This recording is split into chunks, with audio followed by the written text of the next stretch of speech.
ஆமாம், நீங்கள் கும்பிட்ற, நீங்கள் பார்க்குற குரு, நீங்கள் பார்க்குற கடவுள், நீங்கள் செய்கிற தியானம்லாம் இது நிஜ தியானமே கிடையாது. முதல்ல இருந்திருந்தால் அவங்களுடைய வாழ்க்கையில் இப்படி ஒரு செட்பேக் அவங்க அனுபவிச்சிருக்க முடியாது.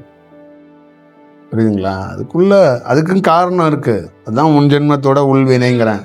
தியானத்தாலே ஒருத்தன் சாதிப்பான், தியானத்தாலே ஒருத்தன் கண்ணீர் விடுவாங்கிறது கதை இருக்குது. புரியுதுங்களா? கடவுளை தேடி போனவன் கடவுளை ஆயிருக்கான், கடவுளை தேடி போனவன் ஒன்றும் இல்லாமல் கண்டமாவான் இருக்கான். ஏன்னா கற்பனையில் கடவுளை தேடினவன் என்ன ஆவான்? கடைசியாக மாயாயே தான் போவான். நிஜமாகவே கடவுளை தேடி போனவன் அவனையே அவர் என்ன பண்ணிடுவாருன்னா அவரோட இறை சக்தி அவங்ககிட்டே கொடுத்து நீயே கடவுள் தான், நீ போட அப்படின்ட்டு போயிடுவார். இவ்வளோதான் விஷயம். இப்போ நம்ம கையில் தான் இருக்குது, நம்ம எப்படி தேடுறோம், என்ன பண்ணுறோம். இந்தியா முழுக்க, உலகம் முழுக்க கடவுள்னு ஒன்று கையில் வச்சு தேடுறாங்க. அது நிஜமான கடவுளான்னு அவங்களுக்கே தெரியாது.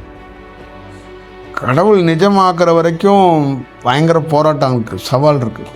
நீங்கள் ஒரு கையில் ஒரு பொருளை வச்சுருக்கீங்களா, இன்றைக்கி அது நிஜமான பொருள், நாளைக்கு என்ன சொல்லுவார்னா அதே பொருளை கீழே எடுத்து வச்சுரு, அதை தாண்டி உனக்கு நிறையா பயணம் இருக்கு, நீ வா, அப்படியே நடந்து வான்னு.